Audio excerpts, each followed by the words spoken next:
nós estamos recebendo aqui com muita alegria o vice-governador Carlos Fávaro, ex-secretário do Meio Ambiente do estado de Mato Grosso. Vice-governador, e tem muita gente dizendo que provavelmente pode liderar aí um grande grupo como candidato ao governo de Mato Grosso ou ser candidato ao Senado da República. Mas antes a gente quer conversar sobre a questão ambiental no estado. O senhor ficou quanto tempo na SEMA e qual o balanço que você faz desse período? Bom dia, o prazer ter aqui, doutor Carlos Fávaro. Bom dia, Antero, uma honra estar aqui com você novamente, com a sua equipe, com o Mauro. Bom dia a todos os cuiabanos, a todos que estão nos ouvindo com essa entrevista. Fiquei, Antero, 20 meses à frente da gestão. A SEMA, que coincidentemente está completando 20 anos, quando mudou de FEMA para SEMA, hoje já temos 20 anos de Secretaria de Estado do Meio Ambiente. E eu fiquei 20 meses. 20 meses de muita dedicação, muito aprendido, muito aprendizado, tudo, e foi muito interessante como eu me dediquei resgatando a autoestima da secretaria, essa secretaria que era reconhecidamente atrapalhadora do desenvolvimento do estado de Mato Grosso, uma secretaria que era taxada de muito corrupta, que não deixava as coisas fluírem e, além disso, não conseguia bons números na questão ambiental. Isso, eu recebi uma provocação muito forte quando assumi, de que seria a raposa cuidando do galinheiro. Isso me provocou um desafio, e que eu, com muita dedicação, acho que tivemos a sorte, a competência também de montar uma boa equipe, estimular os servidores, parceiros da iniciativa privada e também governamental. Conseguimos trazer consultorias renomadas, a Falcone, por exemplo, para melhorar os procedimentos sem precarizar o meio ambiente. Em hipótese alguma precarizar, e os números mostram isso. E os 20 meses, o balanço foi muito satisfatório. Fiquei muito feliz por ter contribuído, deixado uma SEMA com servidores com autoestima em alta, com os resultados acontecendo, sendo muito menos atrapalhador ao cidadão que quer regularizar os seus investimentos com o meio ambiente, mas sem sombra de dúvida cumprindo a principal missão da Secretaria de Estado do Meio Ambiente, que é a preservação e a conservação ambiental. Mauro Camargo, bom dia. Bom dia, vice-governador. De fato, quando o senhor assumiu, era esta a tônica das críticas, né? A raposa no galinheiro. Não, e era assim, né? Tirou um promotor, vai botar um produtor rural. Produtor rural, quer dizer, a visão era de que a SEMA estaria à mercê do interesse do setor produtivo e que equivocadamente se colocava na época. Hoje eu acho que essa visão está um pouquinho melhor, né? Porque as pessoas estão entendendo que o produtor rural precisa do meio ambiente, precisa de ter uma relação forte com a sustentabilidade para poder o seu negócio prosperar. Do contrário, não vai ter seu negócio, né? Mas eu queria lhe perguntar o seguinte: esses números do período que o senhor assumiu, por exemplo, queimadas, reduziu, desmatamento, reduziu, aumentou. Como é que essa coisa se deu, secretário, vice-governador, ex-secretário, vice-governador? Ok, bom, as queimadas, no ano de 2016, nós conseguimos reduzir as queimadas. O ano de 2017, nós vínhamos até bem com a redução das queimadas, mas foi um ano atípico, a seca foi um pouco mais prolongada. E eu quero aqui dizer, é da natureza mato-grossense as queimadas. É uma cultura que eles acham que melhora a terra, né? Prejudica a terra. Prejudica, mas o que eu digo, assim, Antero, um estado de dimensões continentais, com uma grande vegetação de cobertura de solo que tem o estado de Mato Grosso, com um período de seca muito intenso, 90 dias pelo menos de seca intensa, calor de 40 graus. É propício a queimada. Agora, o que temos que ter é investimento. Até de combustão espontânea. Exatamente. Né? Então, o que nós precisamos é investimentos, e aí podem ter certeza. Os investimentos, o Brasil, o estado de Mato Grosso tem o maior investimento no combate a incêndios florestais do Brasil. É o único estado da federação que tem, por exemplo, 2 aeronaves Air Tractor, de primeira geração para combate a incêndio. É o único. caminhões-pipa estruturados, novos, tanques, treinamento, capacitação. E nós investimos muito Mas nisso. esses aviões, por exemplo, eles podem ser requisitados pela população? Vamos dar um exemplo aqui. Ele tem uma propriedade aqui no vizinho distrito de Guia, no Aguaçu.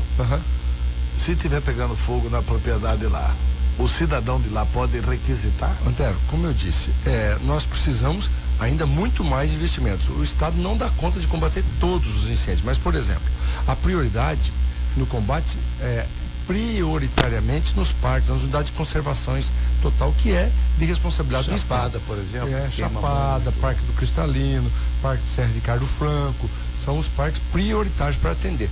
É óbvio, porque na propriedade privada, a primeira conservação deve ser feita pelo proprietário.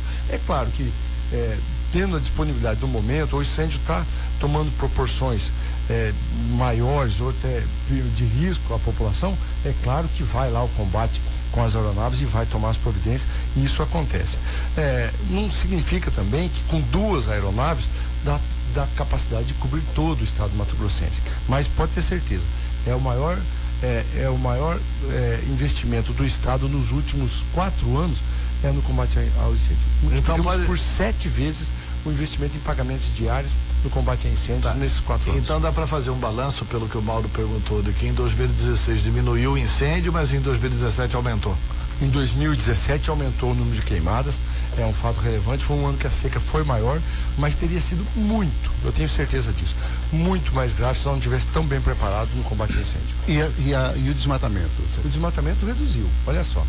Nos últimos 10 anos, Mato Grosso é reconhecido internacionalmente como reduziu a 87% o desmatamento. Lá de 2014 para 2015, tivemos uma pequena volta na curva e um crescimento de 14%. Mas 14% de quase zero é muito pouco, mas voltou a querer aumentar o desmatamento. Aí de 2015 para 2016, quando já estava à frente da Secretaria do Meio Ambiente, fizemos um trabalho muito intenso no combate ao crime ambiental, ao desmatamento, e já reduzimos 16% do desmatamento em 2016. E agora em 2017 os números estão fechados, mas posso lhe afirmar, tem alguns institutos dizendo que vai reduzir 10%, tem alguns institutos dizendo que vai reduzir 25%, mas o fato é, reduziremos de novo o desmatamento em 2017, talvez em 15%, 16%, consolidando o Mato Grosso com 89% agora de redução do desmatamento nos últimos 10 anos. E isso, só para complementar, e isso não sou só eu que estou dizendo, é a primeira vez na história de Mato Grosso que governos internacionais, o governo da Alemanha e o do Reino Unido, aportaram recursos a fundo não retornáveis, dando dinheiro de presente aos mato-grossenses em reconhecimento à boa política de combate ao desmatamento e à diminuição do desmatamento. Mais de 178 milhões de reais à disposição de políticas ambientais. E esse dinheiro vem de que país e vem para quem? Como que é que esse dinheiro chega aqui e como que esse dinheiro é gasto aqui? Bom, nós recebemos e assinamos na COP23 17 bilhões de euros do governo alemão. Tá, e esse dinheiro entra na Secretaria de Fazenda? Não, eu vou explicar. E 23,8 milhões de libras do governo do Reino Unido.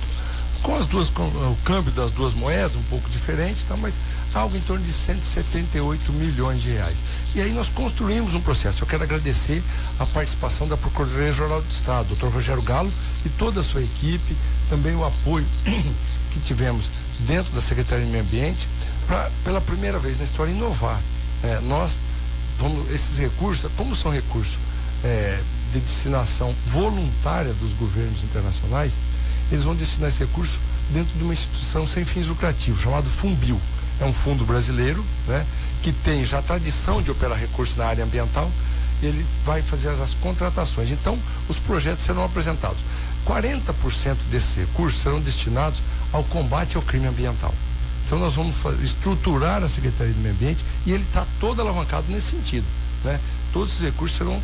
Já é para isso. 40% nós vamos destinar ao combate ao crime. Não pode... Nós vamos destinar ou vem carimbado para destinar? Nós vamos destinar. Nós vamos apresentar projetos dentro do Funbil do nosso interesse. E o Funbil, por exemplo, precisamos fazer mais caminhonetes, mais viaturas, mais uma aeronave, por exemplo, no combate ao incêndio, uma base avançada, e nós temos essa ideia, como o GEFRON no combate ao tráfico de drogas na divisa com a Bolívia, pensamos em montar uma base integrada com internet, com imagens, com veículos, com aeronaves, lá na região noroeste do estado de Mato Grosso, onde acontece o maior crime ambiental. Lá na região de Confresa, Colniza, exatamente.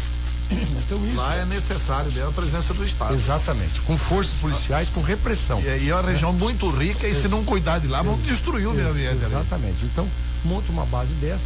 Olha, eu apresento um projeto no Fumbil. Eu queria construir um equipamento público, um prédio, tantos metros quadrados, alojamento, uma sala de reunião e mais. O Fumbil contrata isso, ele tem um percentual assinado em contrato de 10,5%, que é a taxa de administração para ele contratar, não precisa licitar, não precisa prestar conta aos órgãos de controle, porque é um dinheiro dado internacional. Claro que vai prestar conta para os alemães, vão prestar conta, mas é muito mais rápido, quer dizer, o dinheiro vai ser operacionalizado imediatamente. E os outros 60% serão dentro da estratégia PCI para a inclusão de Mato Grossense em estado de vulnerabilidade. Por exemplo, programas que façam investimentos e melhorias na agricultura familiar. Isso também é uma política ambiental. Se eu dou condições àquele produtor de sobreviver com a área antropizada da sua propriedade, o que está aberto, ele certamente não vai desmatar mais. Então, vamos melhorar o solo, vamos melhorar os projetos, vamos melhorar a tecnologia, levar um rebanho bovino de melhor genética, vamos levar qualificação, treinamento, a melhoria do solo. E recursos também para quilombolas, indígenas, quer dizer, Mato Grossense em estado de vulnerabilidade. É um estado da arte bem pensado, bem equilibrado, tenho certeza que será muito bem gasto. É pouco ainda, 178 milhões de reais, mas é a primeira vez na história que nós temos o reconhecimento internacional com dinheiro para o povo mato-grossense. Todos os produtores de Mato Grosso, numa determinada época, foram instados pelo governo do estado, não importa se é no governo Pedro Táxi, no governo Silvestre, no governo Blairo, foram instados pelo governo de Mato Grosso a promoverem as suas regularizações ambientais, tendo que fazer o CAR junto à Secretaria do Meio Ambiente. Aí agora vem o governo Pedro Táxi e fala assim, olha, o CAR não vale mais, vocês têm que renovar tudo aqui pelo SINCAR. Não é fazer a mesma coisa para a secretaria, não é criar mais uma taxa, mais um pagamento, mais um trabalho para o setor produtivo? Antero, na realidade, e ser menos atrapalhador é também evitar o retrabalho. Eu confesso que a você e a todos os ouvintes que foi uma decisão muito difícil quando assumimos a SEMA e fomos fazer um diagnóstico de todas as áreas, mas vamos ser específicos no CAR, como você disse. O CAR, primeiro, é uma obrigação federal que está ancorada no novo Código Florestal Brasileiro, que foi regulamentado em 2012. A obrigação dos pecuaristas e agricultores fazendo seu cadastro ambiental rural, que é um diagnóstico, um raio-x da sua propriedade, com os fins de regularização ambiental. Acontece que o governo federal e a legislação diz que os estados poderiam ter o sistema próprio, desde que sincronizasse as informações com o governo federal ou aderisse a um sistema que seria gratuito, entre aspas, não tem nada de gratuito, cedido pelo governo federal. E Mato Grosso, que já vinha com o MT legal acontecendo de forma muito eficiente, depois da motosserra de ouro, a Blairo Maggi, veio uma nova conscientização dos nossos produtores que o mundo quer produtos com qualidade e com sustentabilidade. Já tínhamos 40 mil propriedades em fase de regularização. Olha a palavra, regularização. Mas aí foi tomada a decisão em 2014 de migrar e aceitar essa doação do Sistema Nacional do Cadastro Ambiental Rural.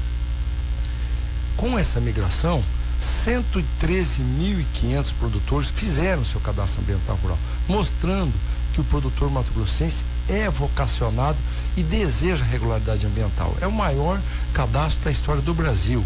Hoje nós estamos com 117 mil e poucos cadastros, 117 mil cadastros. Acontece que o sistema tinha por concepção o povoamento de informação e não a regularização. Então eu queria informações de todo tipo, independente da qualidade. Queria saber quem era, onde estava a propriedade, quem que eram os produtores, o nome, o CPF, para facilitar o embargo, para saber alguma coordenada da sua propriedade já era suficiente. Mas nosso produtor é diferente. Ele precisa da regularidade. Quando nós assumimos, 33 CAR estavam validados. Dos 113 mil, só 33 estavam válidos. Para você ter uma noção, tinha 85% dos CAR tinham sobreposição. não acertava a divisa entre um e outro, e a Secretaria de Estado do Meio Ambiente não é um órgão de regularização territorial, não é de regularização fundiária, é de regulação ambiental. Mas o sistema não sabia quem que era quem. Se fosse verdade, 85% tinha uma guerra civil instalada no estado de Mato Grosso. Tinha vizinho matando vizinho. Não é esse número de 85% de sobreprodução, não existe isso. Tinha um CAR de mais ou menos 24 milhões de hectares na região norte. Não existe uma propriedade desse tamanho. Mas por que alguém faria um CAR desse? É para depois negociar, tirar a sobreposição. Ah, mas você derruba um CAR desse, quem é que fez isso? O sistema não tinha digital de quem fazia. Não tinha assinatura digital, um touch tão moderno hoje, que é assinatura digital, com senha, que você vai lá e faz seu cadastro na Serasa e tem sua assinatura digital. Então você não sabia nem quem fazia o CAR.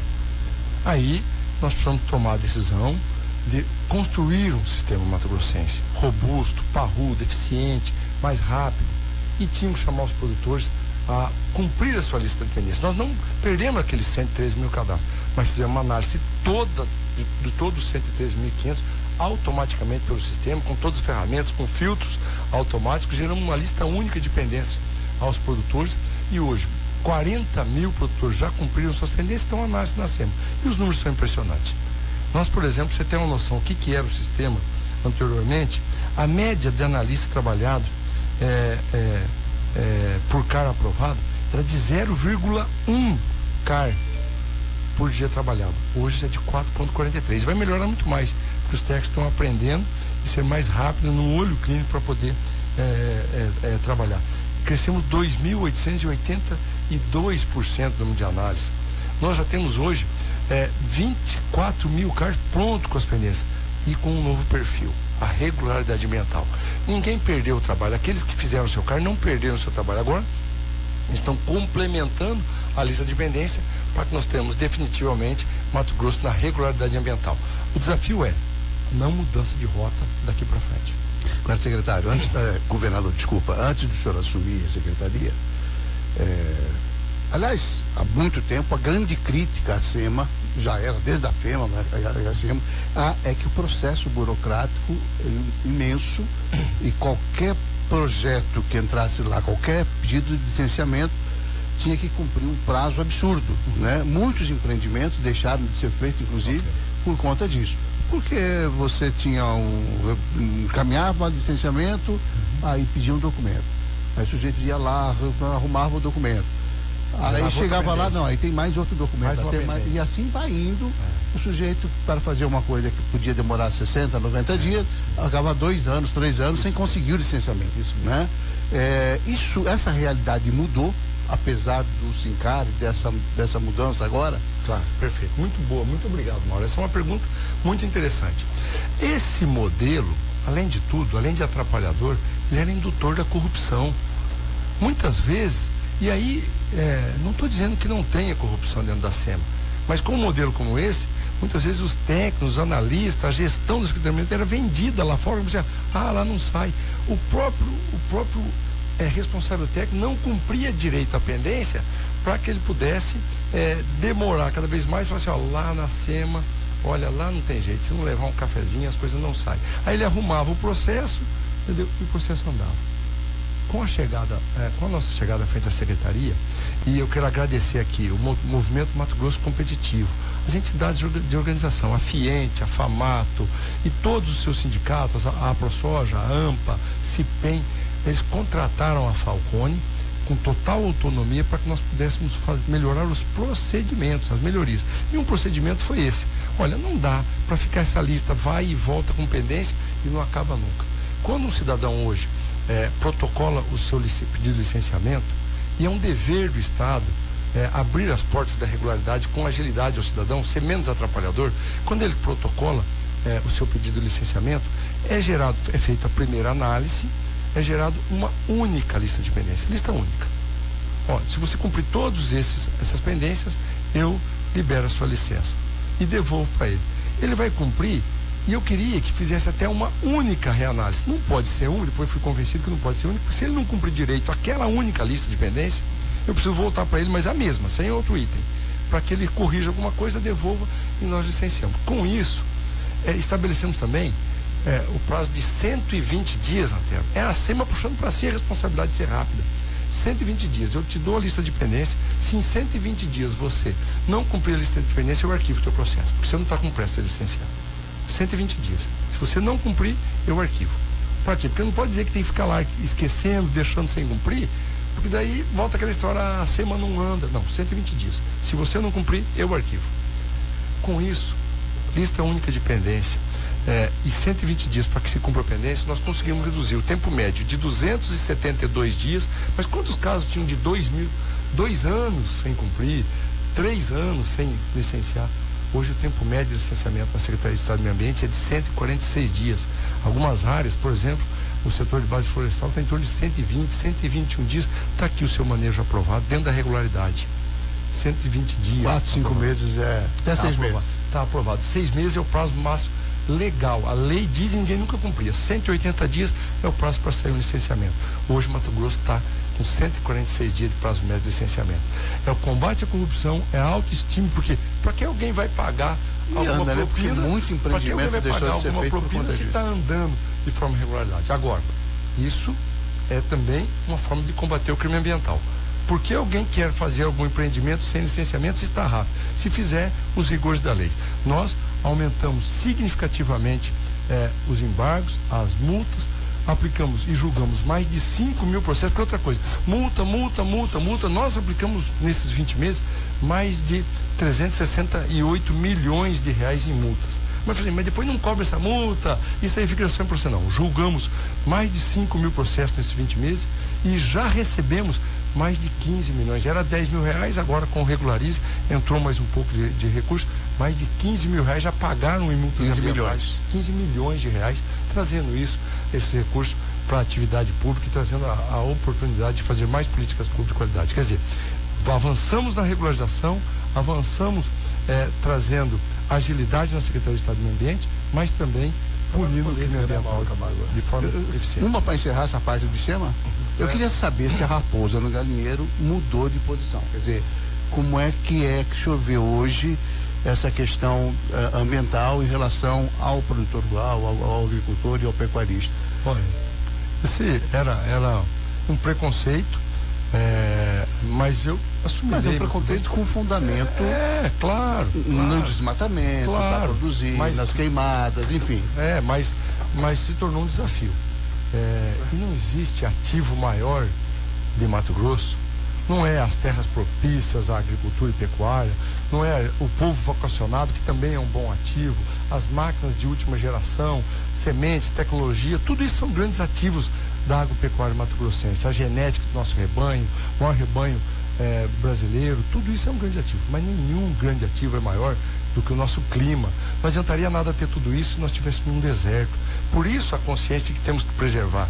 E esse preconceito, esse desafio de ser a raposa cuidando do galinheiro, nós superamos com trabalho, dedicação, combatendo o crime ambiental e regularizando cada vez mais rápido. Estou muito feliz com a missão de dever cumprido. Está tudo certo dentro da SEMA? Não, precisa melhorar, precisa continuar melhorando. A SEMA tem 20 anos, eu fiquei só 20 meses, mas com o sentimento do dever cumprido. Vice-governador Carlos Fávaro, vamos falar agora de eleição. O senhor é candidato a governador ou a senador? O vice-governador Carlos Fávaro, que é presidente do PSD, deu ontem uma entrevista coletiva e na entrevista o senhor falou uma coisa interessante. O senhor falou o seguinte: não, a eleição de 2018, pelo tamanho que o PSDB se tornou, pelos prefeitos que elegeu, pelos vereadores, pelos deputados, pela bancada, pelo colegiado, enfim, por tudo aquilo que o PSD a eleição vai passar pelo PSD. E aí, o Carlos Fávaro é candidato, e aí veio o Kassab e carimba, pum, o PSD estará na chapa majoritária. Ele está anunciando candidatura a governador ou a senador? Não, isso tudo é muito precoce ainda. Não dá para dizer. Agora, eu reafirmo. O PSD, sou Mas político. o PSD estará na chapa majoritária? Eu não tenho dúvida disso. Se alguém quiser ganhar a eleição em 2018, conte com o PSD na chapa majoritária. Eu sou um político novo. Eu comecei agora na política. A minha primeira experiência em eleição como presidente de um partido foi em 2016, nas eleições municipais. Essa questão, porque ontem até eu fiz um comentário sobre isso, que você falou 3 vezes na entrevista coletiva sua isso.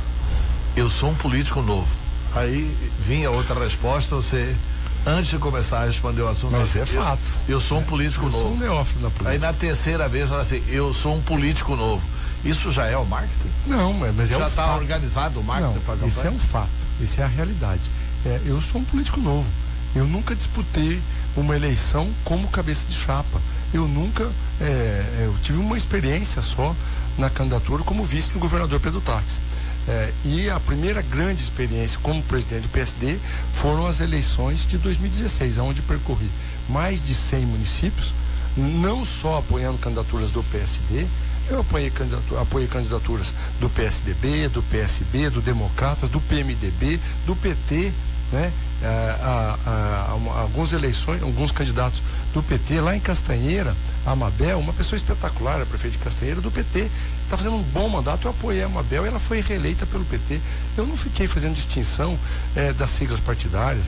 Percorri mais de 100 municípios. Eu acho que nós ganhamos eleições em mais de 70 ou 80 municípios. Fizemos 26 prefeitos do PSD, 19 vice-prefeitos, mais de 200 vereadores. Fiquei muito feliz com a experiência de liderar um processo político junto a um partido forte como o PSD, e acho que foi uma boa oportunidade de ver que o PSD é fundamental agora para as eleições de 2018.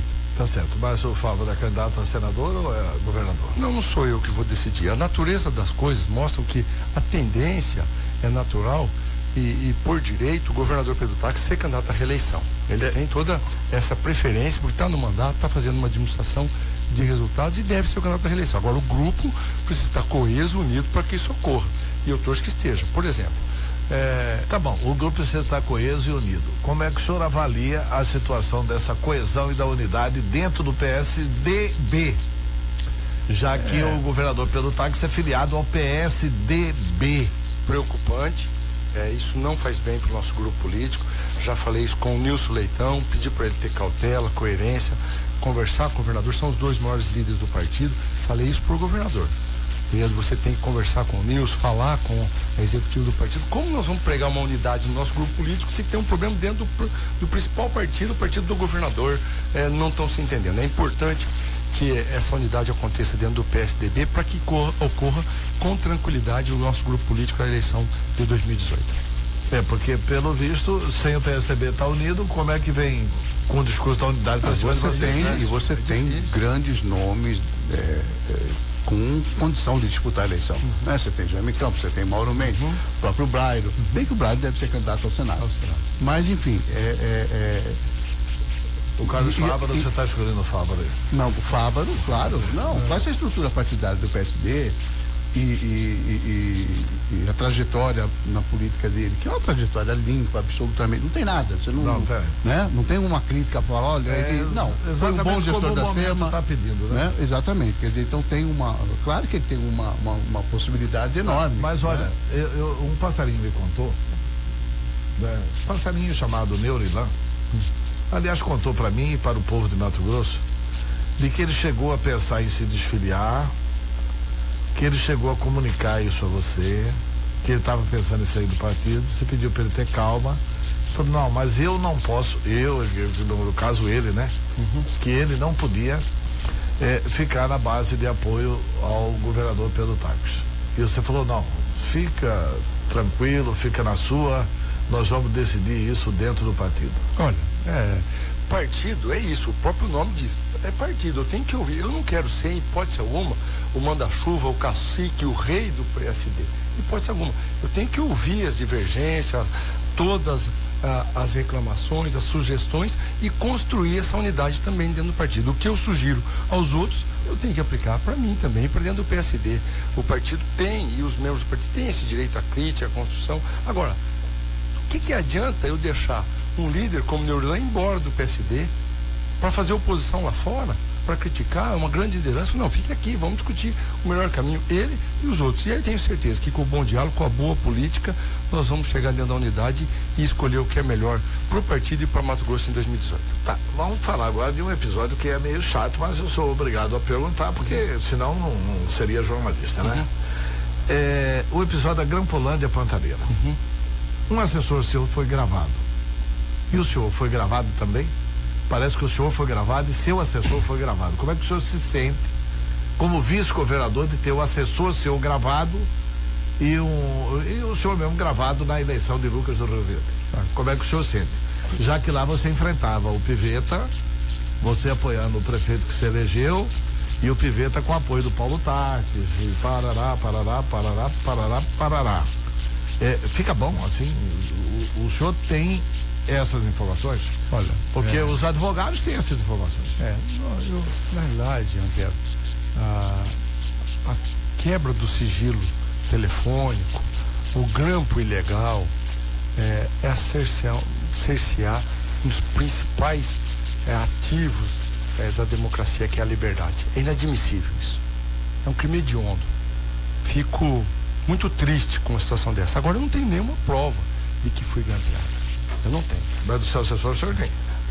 Mas ainda não comprovadamente, né? As investigações apontaram que o número de um assessor da vice-governadoria foi acessado. É inadmissível. Esse tipo de crime tem que ser punido com rigor, com muito rigor. Senão nós vamos jogar a democracia brasileira no lixo. Fico muito triste, não vou me pronunciar de um fato que especulação das pessoas diz que fui. Agora, seria muito decepcionante se tivesse sido grampeado de Esse assessor chegou a conversar com o senhor depois de divulgado o número dele? Ele ficou muito triste, eu orientei aqui. O senhor manteve ele na secretaria? Claro que sim, não tem nada de errado. Não, é lá na vice-governadoria, é um assessor da área sistêmica, ele presta serviço à vice-governadoria, mas também ali no Palácio, né? Nós temos algum acordo de cooperação e foi divulgado o número dele, mas ninguém tem a prova de que ele foi grampeado. Então, tenha calma, não faça nada antes sobre bis que me diz, sobre divulgação sem comprovação, para você não tomar nenhuma medida precipitada. Olha, essa questão política até pode... Só um plus a mais aqui. O PSD parece que vai lançar a candidatura do Henrique Meirelles à presidência da República, que é uma novidade também nessa disputa eleitoral, que ele vem sendo muito reverenciado pelo mercado, inclusive. E lançando um candidato presidente da República, vai precisar de candidaturas majoritárias nos estados todos. E o Kassab esteve aqui recentemente. O Kassab conversou isso com o senhor? Olha, conversamos, ele até me mostrou, eu tive a oportunidade de primeira mão de ver, assistir ainda no telefone dele o programa eleitoral que vai ao ar amanhã, que a gente convida a população a assistir. As pessoas estão muito incrédulas com relação a programas eleitorais, mas é importante ver o grande trabalho feito, avaliar, né? Para avaliar o grande trabalho feito pelo nosso ministro da Fazenda, Henrique Meirelles, que é do PSD, na economia brasileira. A retomada do emprego, a derrubada da inflação, a derrubada da taxa de juros, o aquecimento da economia, trazendo o melhor programa social que existe no mundo, que é o emprego de volta. Então, é um grande momento, nós estamos apresentando um grande quadro para a política brasileira, com experiência, com a responsabilidade que precisa desse momento, e certamente o PSD será mais um grande player na corrida presidencial de 2018. Agora, governador, o senhor está numa posição extremamente complicada. O senhor tem um candidato a presidente da República, o senhor dirige o maior partido do Estado em número de cargos, na Assembleia é o maior número de deputados, e o senhor, claro... E esse partido tem candidato nacional. Oi? E tem candidato nacional. Acabei de falar isso. Então, e aí, o senhor está nesse... Qual que eu digo? O senhor vai ter que disputar uma eleição majoritária, obviamente, quer dizer, ou no mínimo uma senatória, não é? Porque não tem explicação o PSD não ter um candidato majoritário, né? Como é que fica essa situação com relação ao... Claro, não se discute a legitimidade do governador Pedro Tarques tentar a reeleição. É absolutamente legítimo. Mas o senhor está numa posição difícil. Não, acho que não. Nós temos que... Eu acho que dá para construir a candidatura ao Senado? Não sei ao Senado. Nós temos que ser avaliado e o grupo político tem que entender o que é melhor. Eu entendo, pela força do PSD, que o PSD é importante para o grupo ter a vitória e dar continuidade ao trabalho que foi feito por esse grupo no estado de Mato Grosso em 2018. Agora, aonde jogar, qual a posição, o que é importante, como não vou ter autoritarismo dentro do partido, muito menos, ninguém é candidato de si mesmo, ninguém é candidato da sua vontade própria. Nós temos que construir o que é melhor para o grupo, e ninguém precisa também. Mas essa posição não está fechada, né? Vai ser construída. Não, lógico que não, vai ser, olha, veja bem, e também com muito desapego. Mas o senhor concorda que o senhor vai ter que garantir palanque para Meirelles aqui? Concordo, vamos trabalhar assim, com toda certeza. Não, mas o partido é muito forte, nós teremos mais de uma dezena de candidatos muito fortes a deputado estadual, nós teremos candidatos a deputados federais com muita viabilidade e vamos ter uma vaga da majoritária. Você acha que o PSD pode crescer nessas eleições próximas? Eu tenho certeza disso. Eu não acho, eu tenho certeza disso. Agora, ninguém precisa também ter um cargo eletivo. Olha a liderança que a Antero tem hoje e não está no mandato. Olha a liderança que tem Jair Campos e não está no mandato. Eu acho que o importante é o bom diálogo, a unidade, conversar com o grupo político. Isso sim faz o partido crescer também. Carlos Fávaro, vice-governador e secretário da SEMA, parabéns pelo trabalho na área ambiental e sucesso na sua carreira política. Você sabe que eu sou seu admirador há muito tempo, desde o tempo de Lucas do Rio Verde. Muito obrigado pela entrevista. Um abraço, amigos. Muito obrigado pela oportunidade.